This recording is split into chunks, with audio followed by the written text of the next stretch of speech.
Welcome to Farm to School Northeast, a podcast where we explore the creative ways that local food is getting into school cafeterias and how food system education is playing out in classrooms and school gardens across the Northeast. Today, we have an opportunity to sit down with Brian Winslow, a K-4 STEAM teacher from the Southwick School in Northfield, New Hampshire, to talk about their dynamic program that includes a greenhouse, aquaponics, an apiary, and schoolwide composting. Welcome, Brian. Thank you for having me. Brian, can you introduce yourself to the listeners and in particular share how your work and interests are connected to the topic of farm to school? Sure. So I'm at the Southwick School, as you mentioned. That's just at the southern edge of the Lakes region in New Hampshire. I've been teaching here for 20 years. I was a music teacher for 13. And the principal 8 years ago now, the principal that was here then wanted to change the Title I program to be a more experientially based program. And he was very inspired to have students start learning about agriculture. So at that time, the school received a large Title I grant called the Cine Grant, where school had been a school in need of improvement or a full Title I school. And previously, most schools had used that kind of funds for iPads and technology programs, but he wanted to invest in a greenhouse and invest in change a program that could be a lot more experientially based. And I worked with him to plan that as I was the music teacher, because I had previously worked at a plant nursery when I was a child, the Van Berkom Plant Nursery in Deerfield, New Hampshire. I had a lot of experience in greenhouses. And I had done a very small CSA model farm from my house in Northwood, where I live. We live in an old farmhouse, and I was just exploring, I guess, some other opportunities and kind of honestly burning out from teaching music in elementary school. So I worked with him to plan this program out, how to spend those funds at least, and how to set something up. And then they asked me to apply for the position. And at first, it was not called the STEAM position. I probably wouldn't have applied because most STEM or STEAM programs are very technology based. But it was set up as a greenhouse and aquaponics program. And that was something I felt fairly comfortable with. Aquaponics was kind of new for me, but I understood the concept. But I had a lot of experience with greenhouses. So it morphed pretty quickly. Terminology in public education is kind of important. So it became more encompassing as a STEAM program. And that's pretty much how we got started. This is our 8th year. The school has changed as the district has changed. They closed down one school, and it went from being a 3, 4, and 5 school to a K-4 school as it is now. And then it's changing again. We were a Title I program. The district has adopted it throughout the district, and including to the schools that are not Title I schools. So now it's a locally funded program. And my job will continue to change as I'll be between the Southwick School next year and another school in the district that's starting a STEAM program as well. So it's going pretty well here. And it's rooted in agriculture, particularly like the greenhouse construction that we did, and wanting to do an aquaponics program inside of there as well. Can you walk us through the STEAM program at your school? There seems like there's so many interesting components, from pollinators to gardens to aquaculture. How is the program organized? Yeah, the program is organized as a standard unified arts class. So students that are here, every student at the Southwick School comes to their STEAM class. They do that one day a week for a 40-minute block, just as they also do for art and music and physical education, technology. So I'm on that schedule. I get to work with all of the students, which is wonderful. And because it was originally conceived of as a program designed to increase engagement through experiential learning, where we integrate math and science into hands-on projects here, and with a focus really in agriculture. That has how it's grown into what it is today.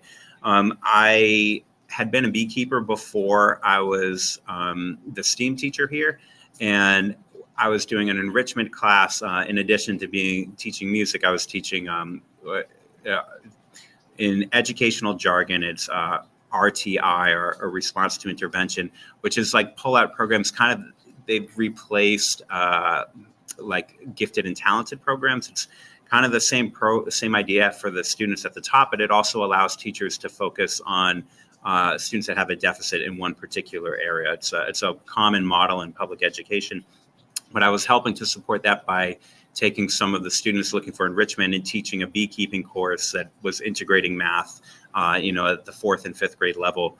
And that was part of the reason I was asked to start this program was I had experience in greenhouses. I was having experiences as a beekeeper. I had been teaching for a while and was comfortable working with this age group. So we do still have an apiary. We do a beekeeping program. Students have to go through the beekeeping curriculum with me first, which they all do. It's pollinators and beekeeping. So the students that don't ever want to become beekeepers are still getting things out of that. And then the students that do want to get hands-on experience, it's an option. They have to do a permission slip from their parents so that they know what they're doing.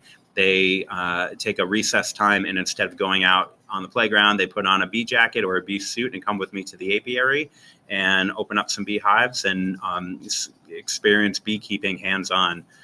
That's how that program works. We also do as many hands-on experiential things in agriculture, but also trying to do ecology as well, kind of like an intersection between agriculture and ecology.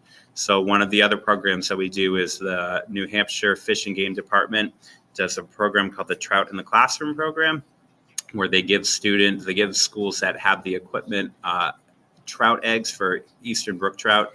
I took a workshop on how to care for them and raise them, and then I work with students on raising the fish from eggs until they're fry and can be released in the river, and they give you a stocking permit to do that. So those are the kinds of programs they're doing. With the greenhouse, it's just so natural for me, anyways. It's so natural to integrate math into what we're doing there, because elementary math is they're learning multiplication, so they're learning surface area, and we're planning out the space that we have for plants in our grow beds there. We're figuring out the volume of soil that's needed. Those are the kinds of things that are really hands-on and relevant for that age group. With the younger students, we're doing a lot of measurement of plant heights and then plotting them on line plots and things like that. Those are really a lot of what elementary math students are trying to work on and get hands-on experience with. So just trying to make it a bit more real for them and relevant for them. So do you divide your program by grade level? Like every grade gets to have interaction with the garden, the aquaculture, and the pollinator, or how do you organize it that way? Yeah, I organize some of the main ideas for different grade levels. So I start beekeeping with third graders. I do discuss bees. We talk about pollinators. We go to our pollinator garden and look for pollinators when they're younger. But I really focus like the skill of beekeeping with a particular grade, for example. And I'm really trying to, of the things that we're doing here, I'm trying to align with what they're learning in math and science with their classroom teachers, mostly to enhance what they're doing and give them, backfill with some real experience here at school. There's nothing that's exclusive though. Like I just have to pick and choose here and there. So I do focus things to try to line it up with their teachers. But like I said, like our younger students are coming in. In the summer, we do a honey harvest, and that's open to everyone in the school, where we open up the kitchen after we've removed the honey from the beehives, and anyone can come in and help participate. And it's most of all, I'm trying to create experiential activities that the students can learn from. So I just want to ask you a few questions about the apiary. We've experienced many educators in schools who want to get involved in beekeeping, but they have bumped into roadblocks due to perceptions of student safety with having bees near a school. Can you speak a little bit to this, and how do you deal with those roadblocks, and how do you get by that perception or misperception? Yeah, absolutely. We went through that as well, and it was the principal that started this program was adamant that we should be doing these things with our students. So I think that's step one, is just to have administrative support for what you're trying to do. I don't know that myself, as a, especially as a music teacher, but even as an early STEAM teacher, I don't know how many walls I would have broken down without that kind of support. So that's critical. That being said, we immediately needed to get data to be able to answer the questions that people had, because they're very legitimate questions about, bee stings and allergies and whatnot.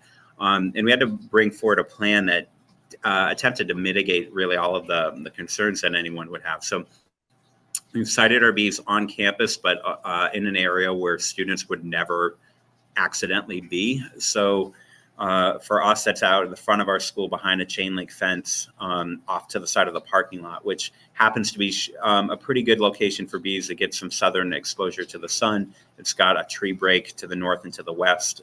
So it's a good location anyways. And students are never in that area of the school property accidentally.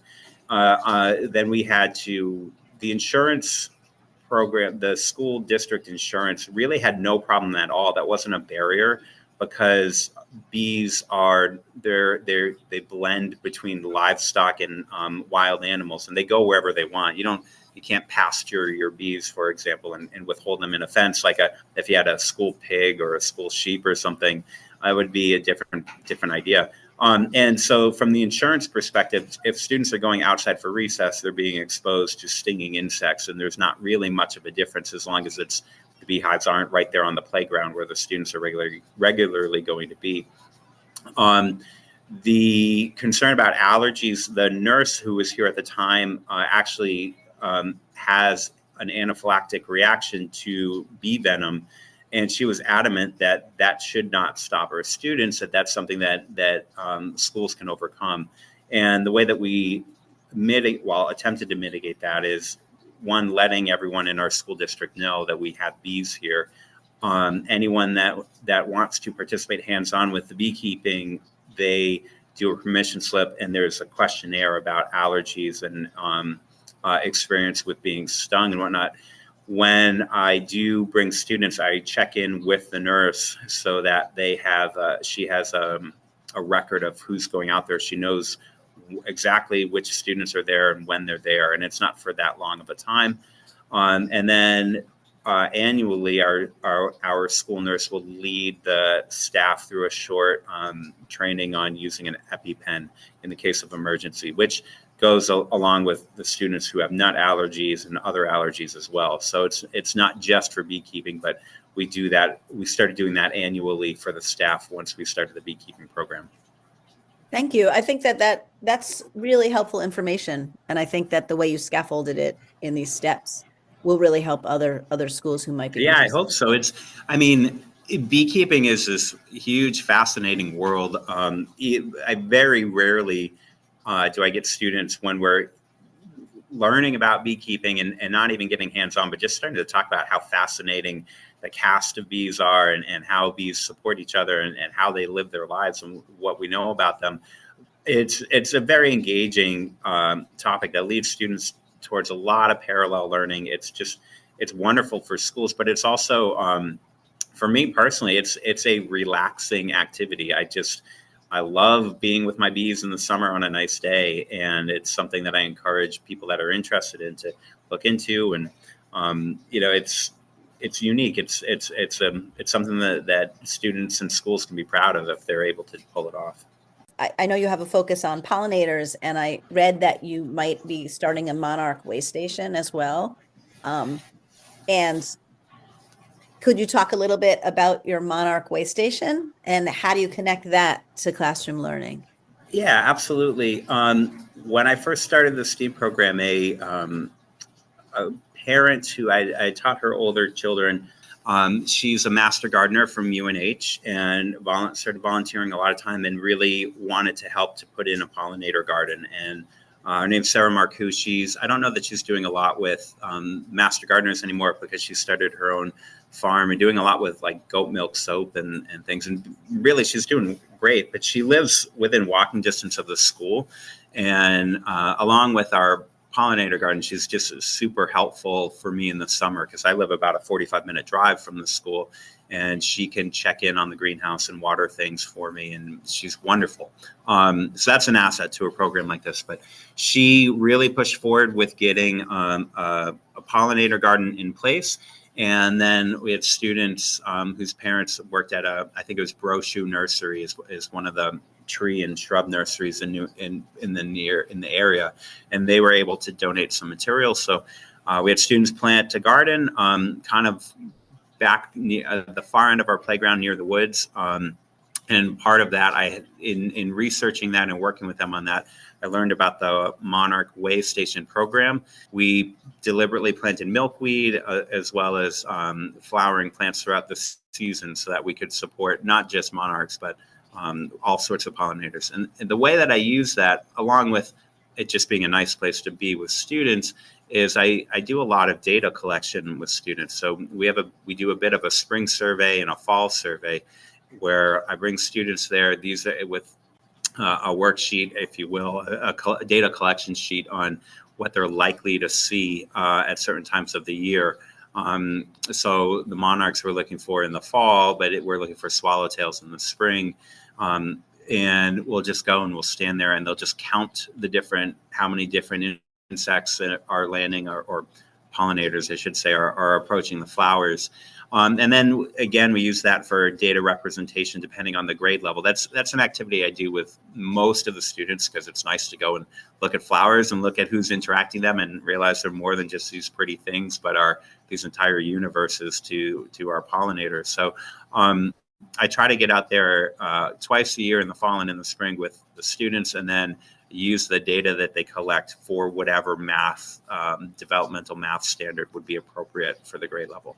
And so much of my program with math integration is data collection of different things and then doing something with those numbers, because I guess part of the idea about STEAM and the math in STEAM is that math is not, I want my students to leave the elementary school understanding that math is not just numbers and operations, but it's a way to describe the natural world and our experience. And that's really what we're always trying to do. So you've talked a little bit about the school garden and a little bit about the apiary, and I know that you also incorporate aquaponics and aquaculture in your program. Could you explain the difference between the two for our listeners? And could you talk a little bit about how that program works? Yeah, absolutely. And the third term I'd have to throw in there would be hydroponics. And we do all three, actually.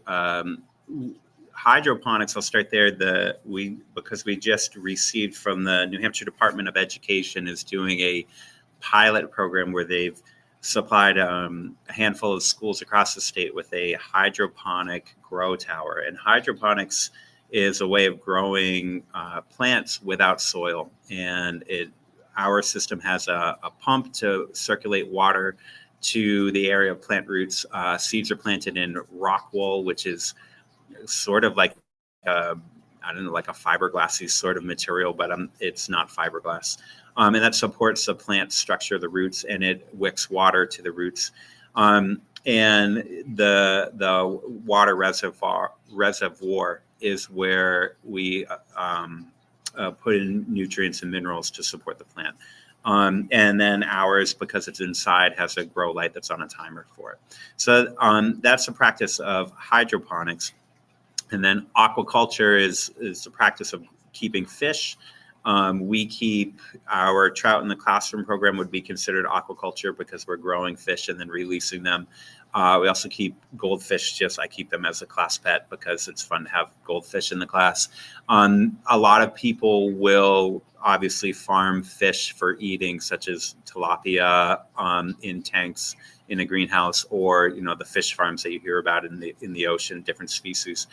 And then aquaponics is the practice of doing both together, where the waste from fish, the fish manure, is converted into the material to support the plant nutrients.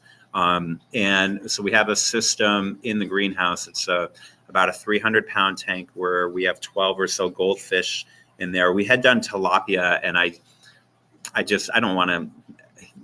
I'm not going to be butchering animals with students in elementary school, and it's possible to do that, but I just don't want to do that. So we have goldfish in there now, and the waste from the goldfish, well, I should say the water from the goldfish tank overflows into a bit of a solids filter, and then a sump pump that pumps the water to 3 different grow beds where there's a clay pellet that's been expanded so it's very porous. But there's a structure that's there that supports bacterial growth, and it's really nitrogen fixing bacteria that we're trying to support there. And it essentially converts the ammonia in the fish manure that's dissolved into the water into nitrogen and other nutrients that the plants can absorb. And I use that teaching mainly as a parallel to an ecosystem model, because it's a closed system. You're providing an input of food to the fish, and you are taking out, I guess it's not a closed system, you're taking out what we grow, such as lettuce or arugula or whatever we're growing in the grow beds.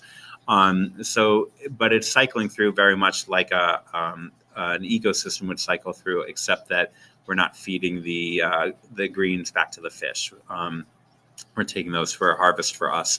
And again, farms and homesteaders can also harvest fish and as another yield from that system. But as an educational model, first of all, it's super engaging to have some really large goldfish in a big tank out in a greenhouse for students to take care of, as well as they're putting seeds into the grow beds and harvesting plants from there. It's there's so much there, and it's just a really visually simple model to how an ecosystem works as well. It's really interesting that your students can also compare growing in the school garden, hydroponics and aquaponics, and get that data too of what's successful, what's growing. Yeah, and sometimes we set up trials where we'll plant seeds in the soil and we'll plant seeds in the aquaponic bed at the same time, and then we'll measure their growth rate and compare, and then we'll do blind taste test and collect data on that. It's for other teachers, I think just anytime that you're doing some kind of experiential activity, it's just the beginning. It's really like wherever you want the learning to go with that as a teacher, you're only limited, I think, by your imagination once you're doing things. Everything I'm doing could be written in a word problem in a math textbook, and there's definitely practical value to that. Obviously, students need to be able to work through that. But you're really kind of limited to, Susie had a plant that was, 6 inches tall, or whatever the directions are. But when you're actually doing things, you're going to get variables, you're going to get ideas. Students are going to ask more questions that are going to lead to more interesting learning.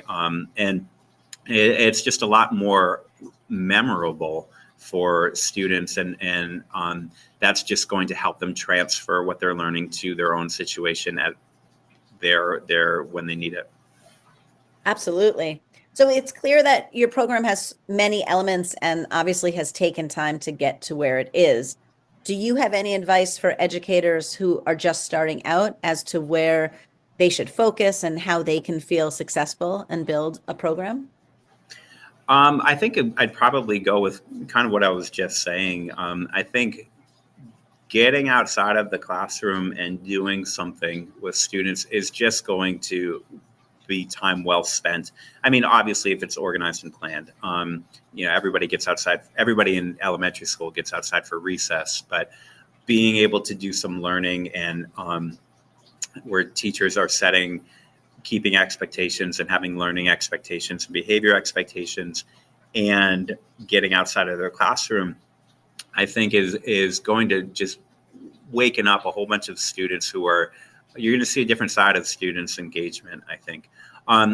In terms of starting a program, I think I was very fortunate that we had such strong administrative support. I haven't always had that, and with other things that I've done, and I totally understand, it's not always possible, but if you I mean, if you can get students excited about things, the community loves this program.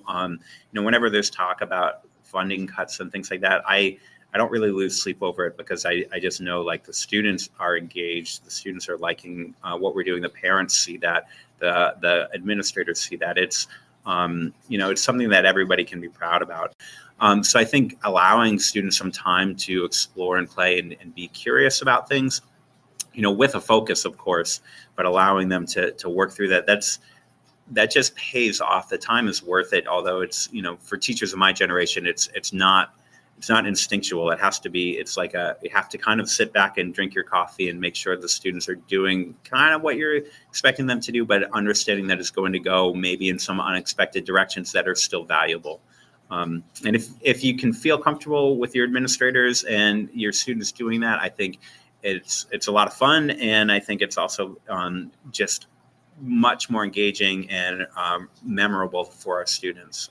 I'm proud of what we're doing here, and I think our community is proud of what we're doing here. And I love to show people so that other people can get inspired, and hopefully more students across New England are having these kinds of experiences. I would say to people listening to this, if they are in Northfield, New Hampshire, going by the Southwick School, they should reach out to you and get a tour. It sounds like a really dynamic and exciting program that just includes so many facets. So thank you so much for taking time out of your busy teaching day to talk. Yeah, absolutely. Thanks for having me, and good luck with the podcast. I appreciate it. This podcast is a production of the Northeast Farm to School Collaborative. For more information about this podcast or Farm to School in the Northeast, go to northeastfarmtoschool.org.